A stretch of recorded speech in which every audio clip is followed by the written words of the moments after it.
Whoopi Goldberg made a joke on her talk show expecting laughs, but Clint Eastwood didn't laugh.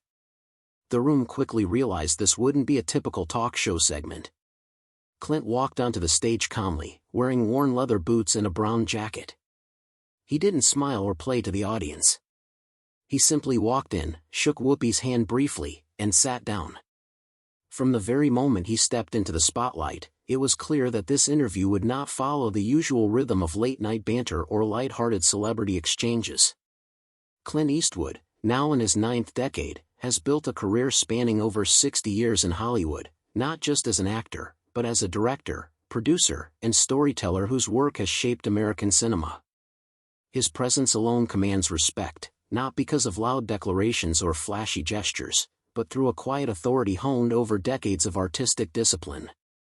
Whoopi introduced him playfully, calling him the man who made silence fashionable. She joked about him still solving problems with squints and six-shooters instead of joining Twitter.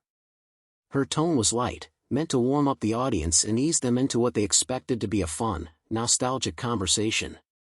But Clint barely reacted. He turned his head slightly, neither laughing nor acknowledging the humor. After a long pause, he simply said, "You can call me Clint, but I'm not here to entertain." The room fell silent. It wasn't an awkward silence, nor was it filled with tension. It was more like a collective intake of breath, an instinctive recognition that something unusual was unfolding. In today's entertainment culture, where every guest is expected to charm, perform, or at least engage with wit, Clint's refusal to do so stood out like a black and white film reel in a world of high-definition color. In the next few minutes, the interview began like any other talk show segment. Whoopi attempted to steer the conversation toward lighter topics: old Hollywood, the golden age of cinema, and how actors from Clint's era handled fame differently. He answered calmly, politely, and with a certain dryness that only someone with his experience could pull off. Yet, everyone in the studio could feel the shift. This wasn't going to be a casual chat, it was shaping up to be a statement. Whoopi, being a seasoned host, sensed the mood and adjusted her approach. She described Clint as stoic and asked if his iconic silent cowboy image was real or just for show. It was a fair question, one that many critics and fans have debated for years. Clint, ever composed, took a slow sip of water before responding.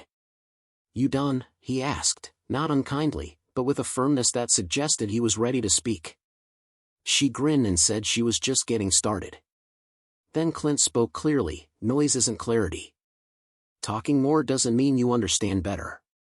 Ever notice how the ones who shout the loudest are usually the ones least sure of what they're saying?" The room grew quiet, not from discomfort, but from attention. There was no sarcasm, no dramatic flair.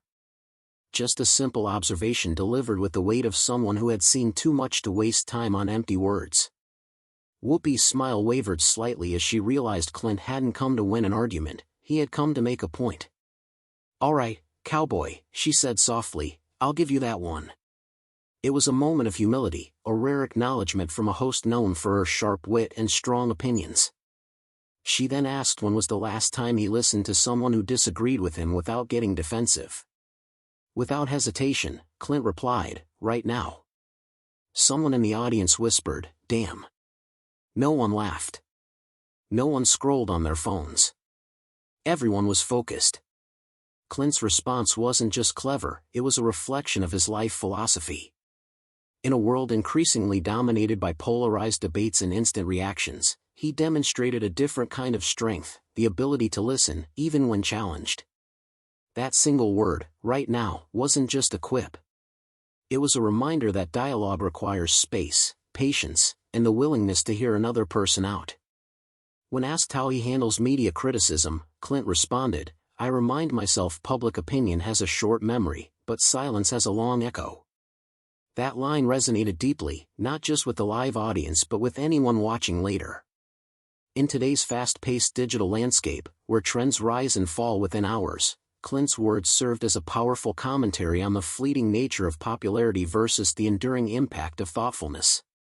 The mood in the studio shifted again. It wasn't confrontational, but it was undeniably serious. Whoopi, sensing the depth of the moment, changed direction slightly. She asked if Clint ever got tired of being the tough, quiet man who never shows emotion.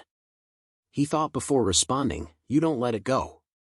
You carry it, because one day someone's going to need to know it still exists." That answer struck a chord. Clint wasn't just talking about his on-screen persona. He was referring to a broader cultural value, the idea that restraint, resilience, and inner strength matter.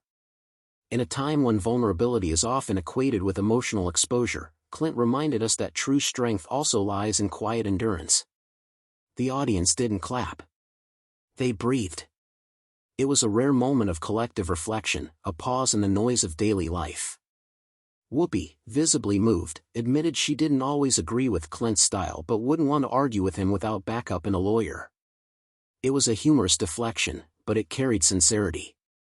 Even in jest, she acknowledged the power of his presence. Clint chuckled, his first real laugh of the interview. It was subtle, almost imperceptible, but it broke the tension gently. For the next few minutes, the conversation shifted toward more tangible topics: his support for community theaters, first-time filmmakers, and trauma support for veterans. These weren't headlines or hot takes, they were substance. Real issues, backed by real action. When they returned from commercial break, Whoopi joked that Clint had handed her back her format and she was still recovering. Clint gave a dry smile and said he was just doing his civic duty. By the end of the show, the audience seemed changed, still sitting straighter, still watching, still thinking. Within 25 minutes of the episode airing, a shaky video hit Twitter with no caption except, "He didn't raise his voice, but damn I felt that." It got 150,000 views in an hour. Soon there were TikTok edits with captions like, "When a man says less but means more," and "This is why we still need people like Clint Eastwood, not to speak louder, but to remind us what listening looks like." Comments spread quickly. He didn't debate, he dismantled. Not a comeback, a masterclass. Clint's quote, "Public opinion has a short memory, silence has a long echo," went viral. Businesspeople on LinkedIn wrote posts about leadership not being noise but presence. News channels covered the moment, all agreeing it wasn't what Clint said, but how he stayed calm. That made an impact. 2 days later, Clint and Whoopi met by chance backstage at ABC Studios. No cameras, no audience.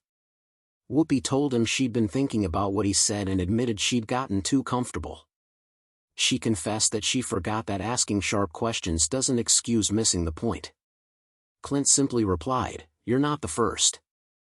You won't be the last." When she thanked him for not torching her, he said, "I don't torch. I clarify." Whoopi laughed genuinely this time. Later that week, Clint spoke at a small community theater. A high school student asked how he stays calm when the world wants him to yell back. Clint answered, "By remembering that stillness isn't the absence of emotion, it's the choice to feel something deeper than anger." That line ended up on classroom walls and family fridges. Clint Eastwood didn't need to raise his voice or make a scene. He reminded us that sometimes the most powerful person isn't the loudest, it's the one who doesn't flinch in a world that rewards noise and outrage. He showed that silence isn't weakness, it's control, clarity, and courage. The conversation between him and Whoopi wasn't about winning. It was about showing that real talks don't need applause to matter. It left us wondering, when pushed, can we respond without losing ourselves? Because Clint didn't just show us how to answer, he showed us how to endure. Thanks for watching. If you liked this video, don't forget to subscribe to our channel and let us know in the comment section from where you're watching.